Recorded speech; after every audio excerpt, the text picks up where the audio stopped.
Okay, so quite a few years ago I did a tutorial on the Sure Know Something solo. I've since discovered after watching it again that I was doing it slightly wrong, mainly in terms of the positions I was playing in.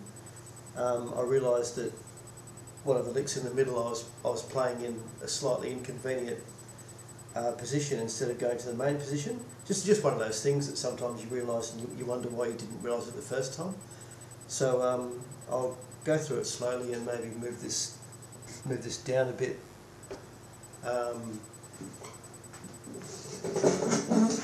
So just in standard tuning, and I'll just play that a little bit slower. Apologies for the noisy pickups here. I think the frets might need redoing or something, because some of these high notes are kind of choking a bit. They're sounding a bit thin and kind of dying off a bit too soon. But yeah, so I'm in standard tuning. First lick.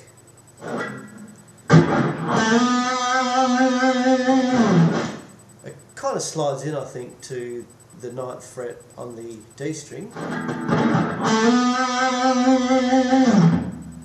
And it kind of sustains that note. So 9th fret on the D string or the 4th string. The next lick, I'll play that bit plus the next bit.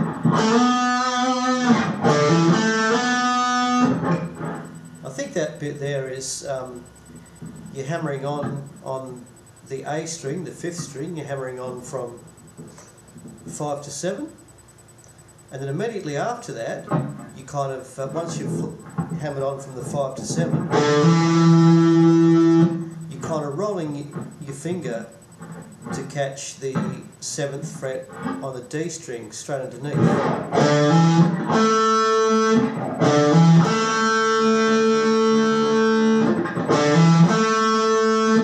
I find it hard to get totally clean with the next bit, because inevitably there still seems to be a bit of the A string ringing on. But what I'm doing again is I'm hammering on from 5 to 7 on the A string, rolling my finger down and playing the 7 on the D string straight after. From there I'm going to slide without picking it again up to the 9 on the D string.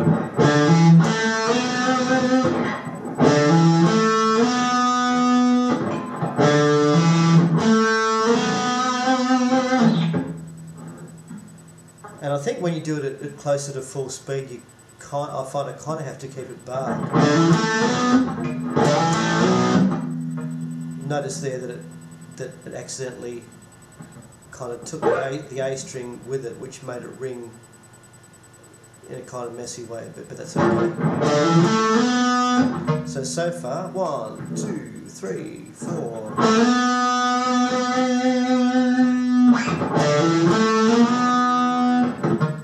After that, we're going to go to the 3rd string, or the G. We're going to hammer on from 7 to 9, twice in a row. So add it to what we've got.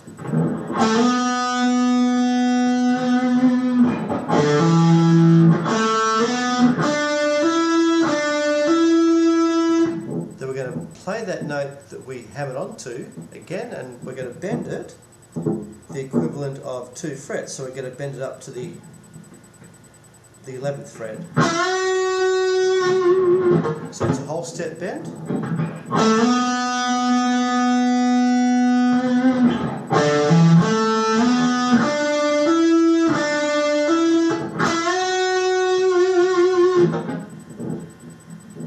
Then we're going to bend it again, the same note, but we're going to bend it up, rather than just bending it up a whole step, the equivalent of 2 frets.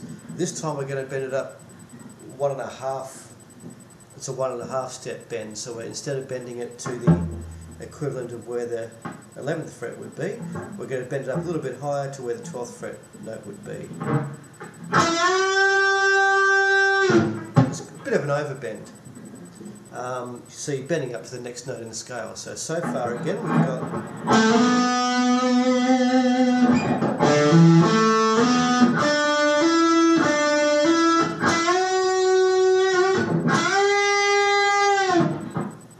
And I kind of stop halfway through that lick. So after that longer bend, or the higher bend there, we're actually going to release it and then pull off. So just that last bit.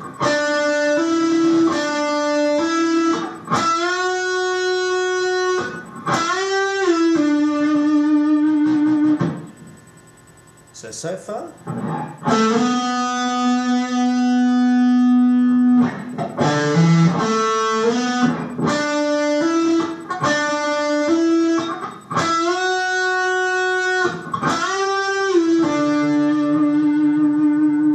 Just play the 9. So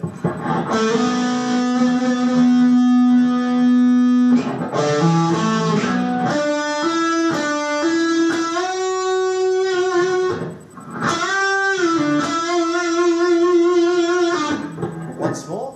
1, 2, 3, 4.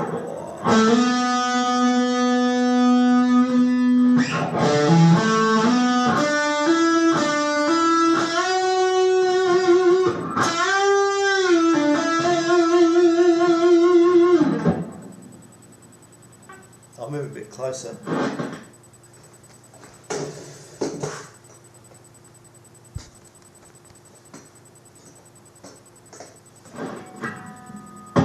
Two, three, 4.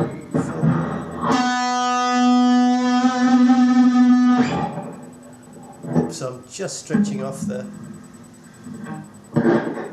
fretboard there. The shot.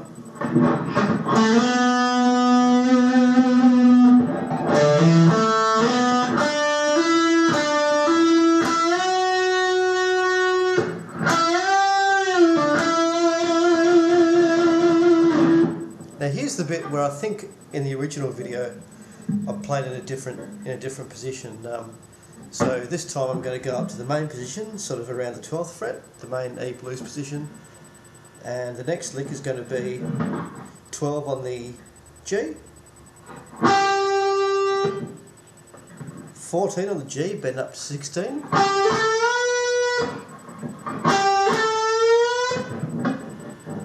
And then 12 on the B string.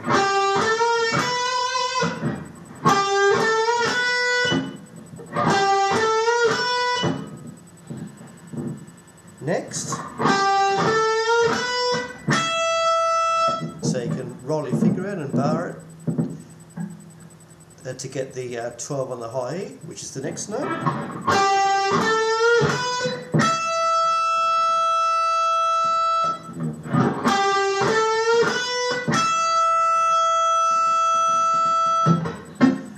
Then we're going to go back to the 14 on the G and bend it up to the 16 again.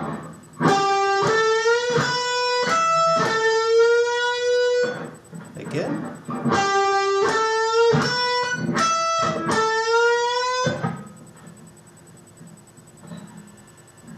Those last two notes we did, 12 on the E, on the high E, and 14 on the G, bend up to the 16, we're going to just do those, repeat those.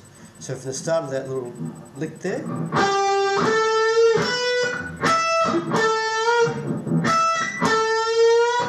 again,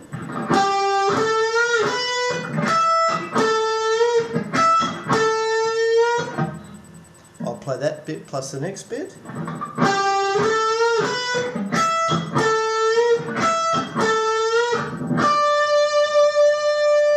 So I'm playing 15 on the B.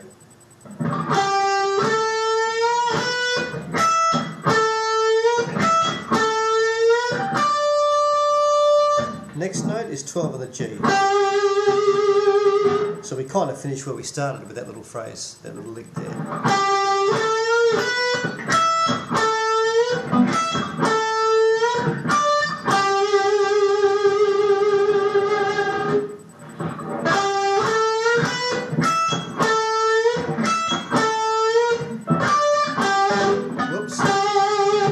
once more.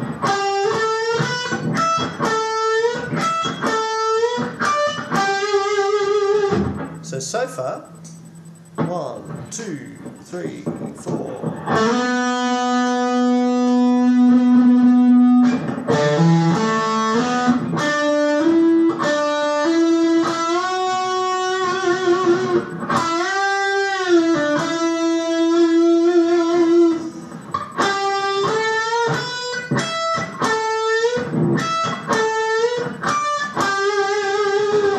Then the last section, we're going to stay in this position. So we're going to hammer on the B string from 12 to 15 and do the same on the high E string, but then pull off again to the 12, so do like a little trill. So hammer on from the 12 to 15 on the B string, there. On the high E string, 12, 15, 12 with only one pick.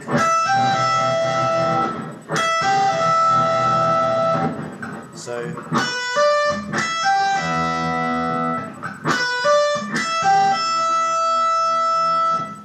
then we're going to land on the 15 on the B string again.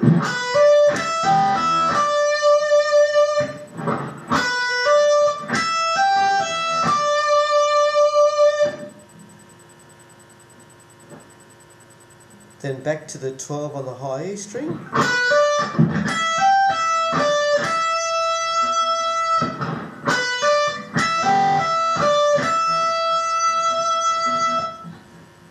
And then back to the 15 on the B string.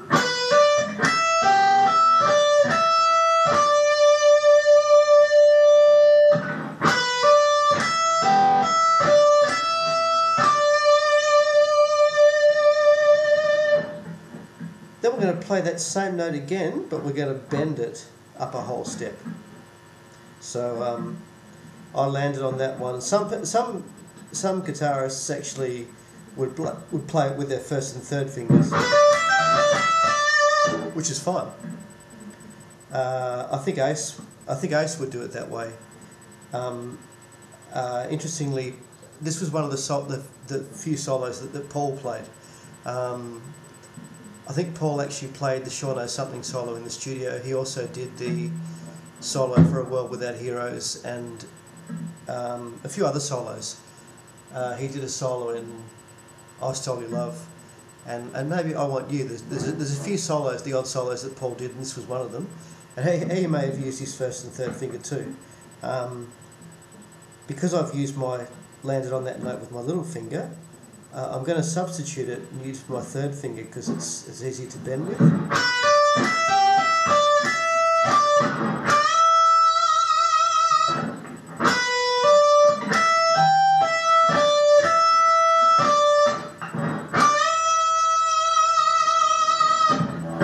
So just going over so far, 2, 3, 4. I'll start that again. 2, 3, 4.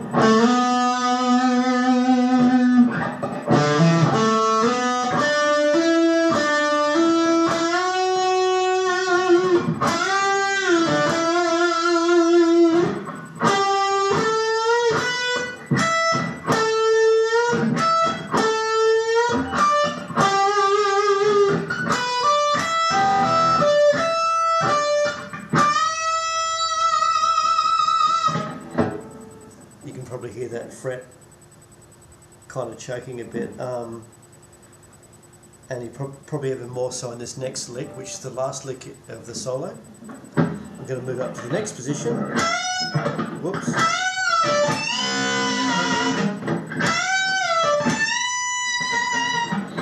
So on the 17th, on the B string, we're going to do a whole step bend. Bend, release and pull off, all with one pick. So you're bending the 17th upper whole step on the B string, then releasing it, and then pulling off to the 15 on the B. Got a bit of G in there.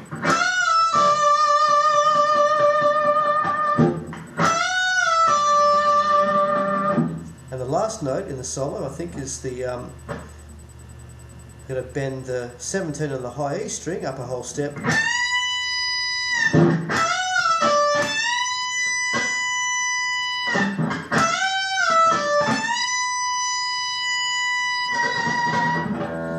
So the whole solo again so far. 2, 3, 4. Well, so far this will be the solo. 2, 3, 4.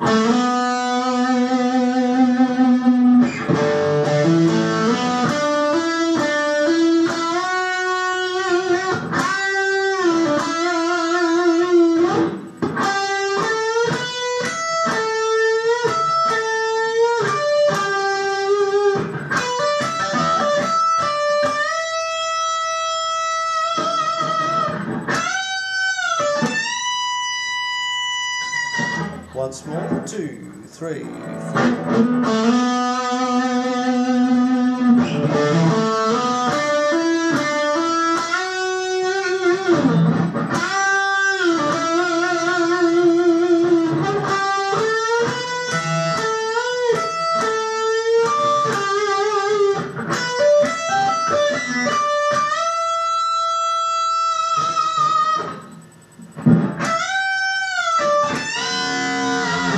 Then we're going to string scrape,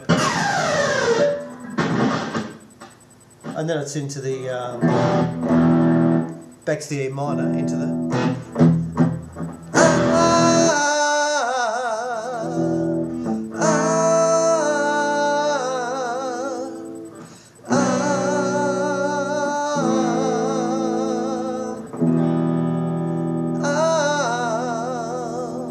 which is the three verse chords in the song, which are E minor, A minor and B minor.